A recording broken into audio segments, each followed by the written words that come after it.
In South Africa, a brilliant but lonely boy spent his childhood running from bullies and living inside his imagination. His name was Elon Musk. His father was cold and sometimes brutal. His mother was an adventurer, a model and nutritionist who taught him that the only limits were the ones you accepted. Young Elon believed something no one else did, that his generation had to solve the biggest problems facing humanity, or we'd all suffer the consequences. He taught himself programming at 12, sold his first video game for $500 at 15, and by 17 he'd made a decision that would define his entire life. He would move to North America, build revolutionary companies, and put humanity on Mars. Not someday, soon.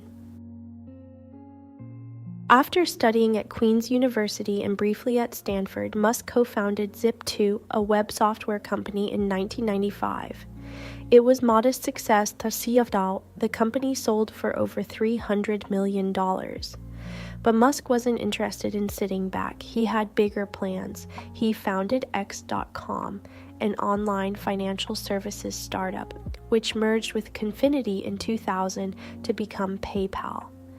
Musk was CEO for 9 months. He was ousted while on his honeymoon. But PayPal became the gold mine. When eBay acquired it in 2002, it sold for $1.5 billion. Musk made roughly $180 million. Most people would have retired to a beach.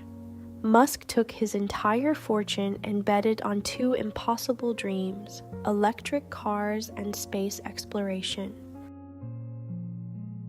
In 2004, he invested in a struggling electric vehicle startup called Tesla.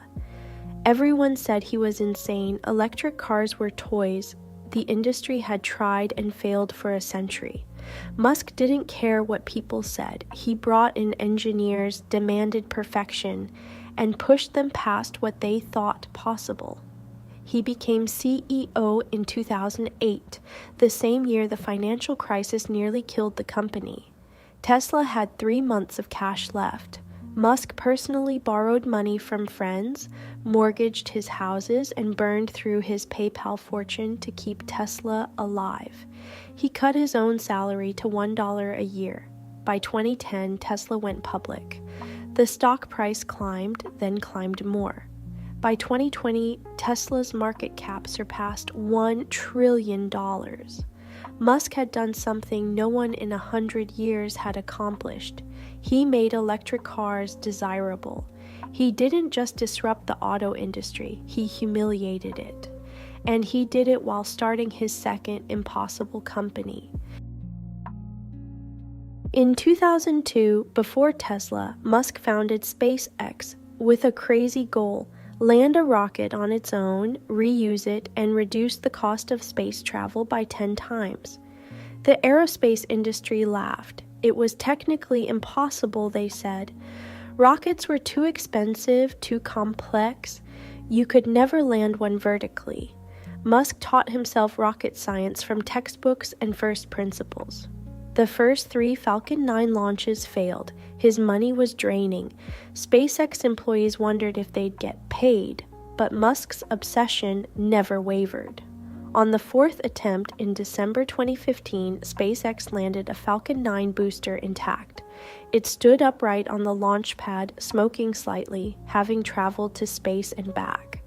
The entire aerospace industry froze. Musk had done the impossible.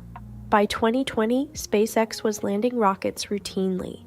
By 2023, Starship, his next-generation vehicle designed to colonize Mars, was completing its first test flights. Musk wasn't just launching satellites, he was changing the rules of physics and business. But Isaacson's biography reveals something most people don't understand. Behind every Tesla achievement and SpaceX breakthrough was chaos, suffering, and collateral damage. Musk's marriages dissolved. He had 11 children from 3 women. He texted late at night, insane, sometimes cruel, sometimes vulnerable, always unfiltered. His management style was brutal. He fired people via text. He screamed at engineers for missing deadlines. He demanded perfection, knowing it was impossible, then punished people for not achieving it. Employees loved him and hated him simultaneously. He owned his contradictions without apology. A bipolar genius who called himself the Techno-King of Tesla and the Imperator of Mars. In 2022, Musk made a move that shocked the world. He offered to buy Twitter for $44 billion. The board accepted. He then fired half the staff, reinstated banned accounts, introduced chaotic changes, and watched the platform hemorrhage advertisers and users. The same brilliant ruthlessness that built Tesla and SpaceX nearly destroyed Twitter. Isaacson documents something crucial. Musk's obsession with Twitter wasn't about profit. It was about free speech and his belief that society was being silenced by algorithm and corporate oversight. He was convinced the platform was too powerful and too controlled, so he fought to buy it, knowing it would distract from Tesla and SpaceX, knowing it would cost him billions. Musk operates on a different plane. He doesn't want money for money's sake.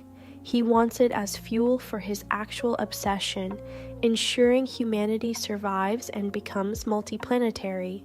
Tesla funds his vision of sustainable energy. SpaceX funds his vision of Mars. Twitter, he believes, is essential infrastructure for free thought.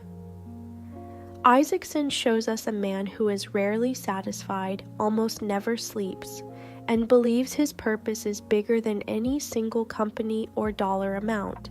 He's willing to sacrifice everything, his reputation, his friendships, his mental health, to accomplish what he thinks the world needs. Whether you see him as a visionary or a reckless egomaniac, Isaacson's biography proves one thing. Elon Musk is the most consequential entrepreneur of our era. And here's the actionable takeaway from Musk's story. Conviction without compromise compounds.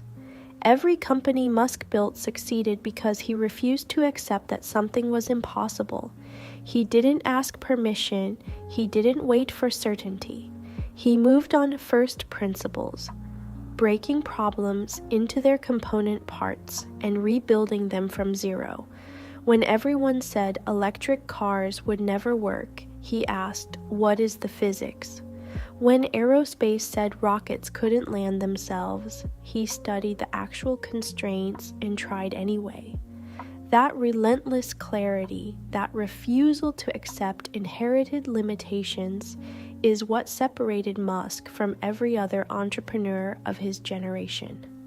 The lesson isn't to be like Musk. His personal life is a wreck. The lesson is to pick something you believe is essential for the future, then commit to it completely. Thanks for watching this summary of Walter Isaacson's Elon Musk biography. If you enjoyed this deep dive into one of the world's most polarizing and brilliant figures, subscribe for more book summaries and news stories. You won't want to miss what's next.